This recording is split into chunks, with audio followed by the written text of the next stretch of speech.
Okay, here's the beginning of Unit 9, brand new unit. So this one is talking about the revolutions. So the first unit, the first part in Unit 9 is about understanding the big picture. And they have a couple of really good videos in there. So I'm going to start by showing you guys the video that's at the beginning of it, just because I want you guys to be able to see it. So as soon as, yep, here we go. Okay, play it for you.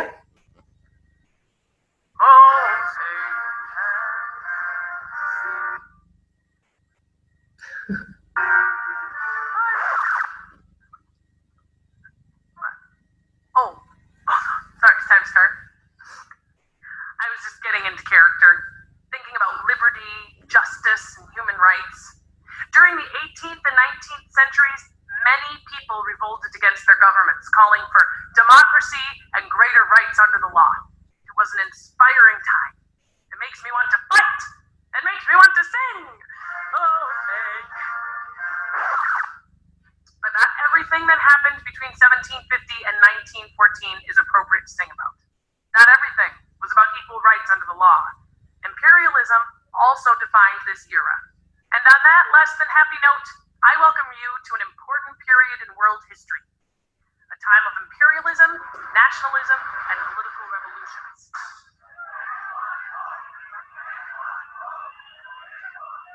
None of these ideas were new. Imperialism, nationalism, and revolution existed in earlier periods of time. But between the 18th and early 20th centuries, the impacts of these concepts reached new heights, and the events associated with each of these ideas were major game changers in human history.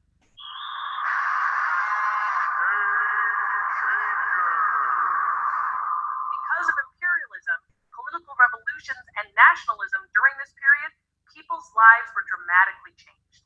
Imperialism and empire building are almost as old as civilization itself. But by the 18th century, imperialism had reached a whole new level. Global empires had been formed around regional, trans-regional, and transatlantic trade routes. The world's most powerful empires had overseas colonies which shipped goods, people, and ideas back and forth between continents. Empires scrambled to increase their territories and areas of influence. These efforts were often aided by industrialization. They also often led to a heightened sense of nationalism, another major game changer of this time period. In some ways, nationalism encouraged imperialism, but in other ways, it exposed the problems with the imperial system. Many nationalist movements fought for the rights and freedoms of citizens, often the same rights and freedoms that were denied of the people living in colonies. But the events that I find the most inspiring from this period are those that came from the ideas of the Enlightenment. Ideas about the rights of citizens and the limits of government. Ideas about justice and liberty. Enlightenment ideas had a direct impact on the other major game-changing events of this time period, political revolutions. In places like France, the United States, and Haiti, people stood up to existing governments and fought for their freedom. And you know what else makes these revolutions important? So many ideas that are important to our political and legal system today came from these events. And not to mention our national anthem. So, as you learn about an era dominated by imperialism, nationalism, and political revolutions, keep in mind these big questions. What are the causes and effects of imperialism? What role did the Enlightenment play in 18th and 19th century political revolutions? How do the major world events between 1750 and 1914 continue to impact us today? Oh, see.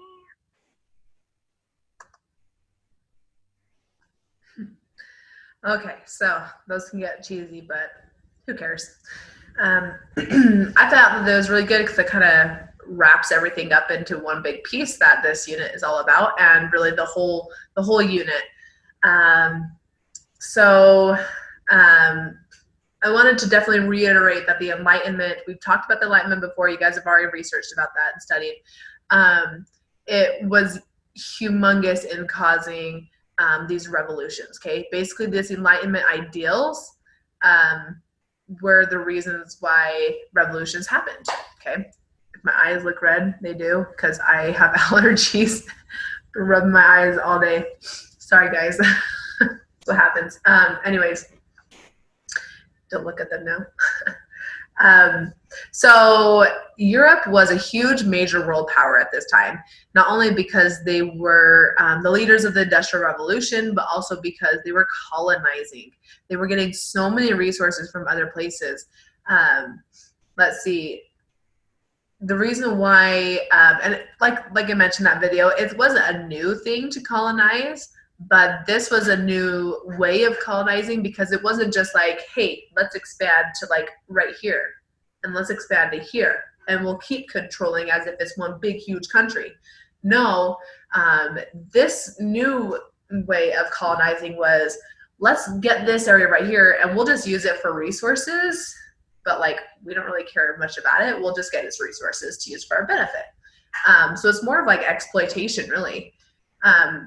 There's instances where countries were having imperialism control over an area just to get like one little port so that they can ship goods to that port to be able to sell to all the people that are there.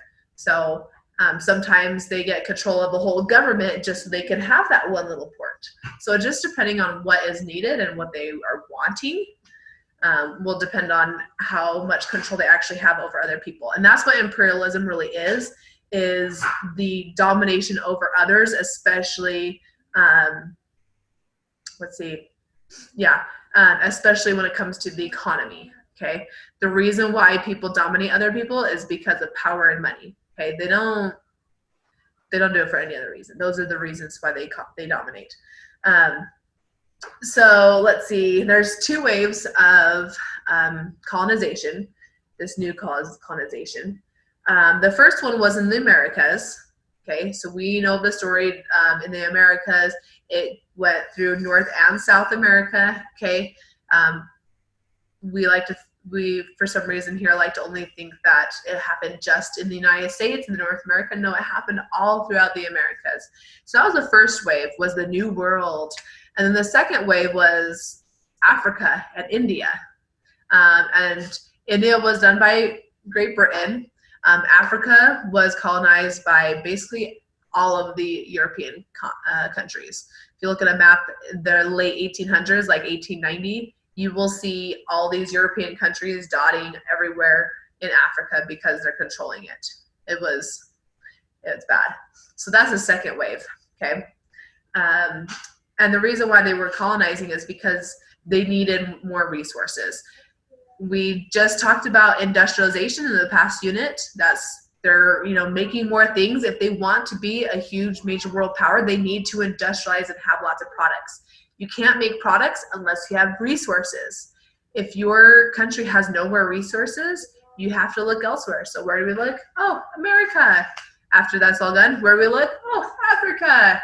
They have to keep up getting those resources. If they stop, then they won't be a world power anymore. They won't be able to, be good economy. They have to keep their economy strong, and that's why they keep going for colonization throughout the world.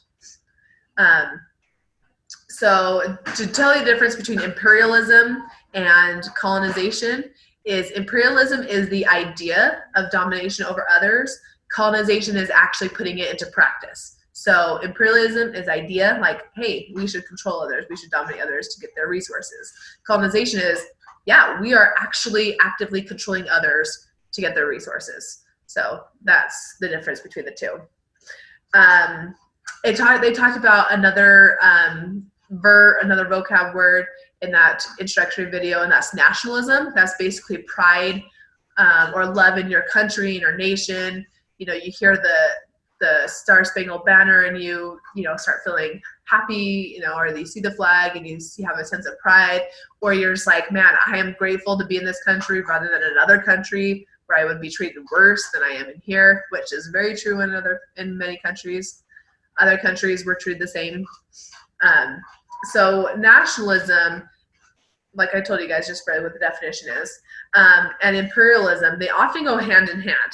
Okay, so when you are imperializing, you're getting lots of resources, your economy is going great, and you're like, man, country's pretty good. I like my country. We're doing awesome. Go us. And so that boosts the nationalism. And when you're like, man, we're doing good. Like, we're being good to these people. Like, this situation is good. Let's go imperialize and go control another area so we can, keep being good. So they just go hand in hand. They just, partner with each other. There is one thing I want to show you. And this is a political cartoon that was in Apex, and I really liked it, so I wanted to show it to you guys. Make sure you guys looked at it. This political cartoon here is showing all of the towers that countries have built in their imperialism efforts, okay? So we have, here's Rome, they fell, right? Here's France, they're in the process of falling. And here's England, and they have all these places that they have been, using to kind of build up their empire. And it's saying that the reason why it's built up is they're using these, their muscle, their military might, and their cannons to hold it up. But it is also saying that history does repeat itself, that the British Empire will fall. And it's true, it did. All of its colonies have all declared independence, and they're gone. They're not parts of their empire anymore. So I really like that political cartoon. Another thing I wanted to tell you guys about, and there's, sorry, and there's many places in the world that used to be revolutionized and is not anymore. But so this map, it doesn't show everything, but it does show some. So I'm going to show you some. So here we have the French Revolution. They revolted because they were sick of the, king and queen basically living lavish lifestyles where everybody was starving. So they're like, you don't represent us. You don't care about us. We first had the United States independence. Then we had Haiti. Is definitely the most successful slave revolt. It's an awesome story, honestly. And then all of the Latin America countries have all fought for their independence. India has, Australia has, Japan was a huge imperialist power as well. They were colonizing in China and Taiwan and the Koreas, so they were imperializing over here. Europe was imperializing everywhere. A bunch of other European powers were imperializing in Africa and also South and North America. And we imperialized here in the Caribbean as well as over here as well. So we're kind of funny. We're like, sometimes I feel like we're the nation of hypocrites because we do something and we say, oh, we don't like it when they did this because it wasn't fair. And then when we have a chance to, make our own decisions, we do the same thing, right? So we were upset that people didn't have a say and they were treated like second-class citizens. And then they had their revolution, they started a country, and then they treated people like second-class citizens. It's like, really? Such a hypocrite. I can't stand hypocrites. So there's so many instances of hypocriticism in our own country's history. But one thing I wanted to mention to you guys is the last thing I'll mention to you. Is nationalism, imperialism, they always lead to revolution. They always do. Every instance, if like almost every instance, there's still a couple places today that probably would revolt if they could. But eventually they will. And this is where history repeats itself. If someone is ever colonizing and imperializing another country, they will eventually revolt, okay? Because that sense of like, we like our country, we like how our rights are, and then them turning around and not doing that to other countries, to the people of the countries that they are colonizing, they will soon get that idea as well, and then revolt and have their independence. So imperialism and colonization, they will lead to revolution. May not be quick, may be a long time, who knows, but they will. Last thing that I want to show you, I want you guys to see, is the summary at the very end. So I'm going to have you guys watch that because I want to make sure you guys have a chance to see that. Welcome to Reviewing the Big Picture in World History.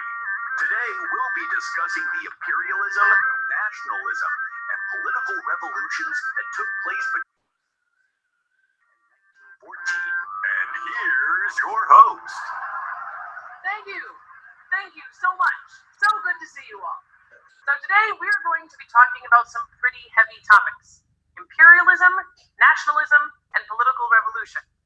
These were just some of the defining characteristics of world history between 1750 and 1914.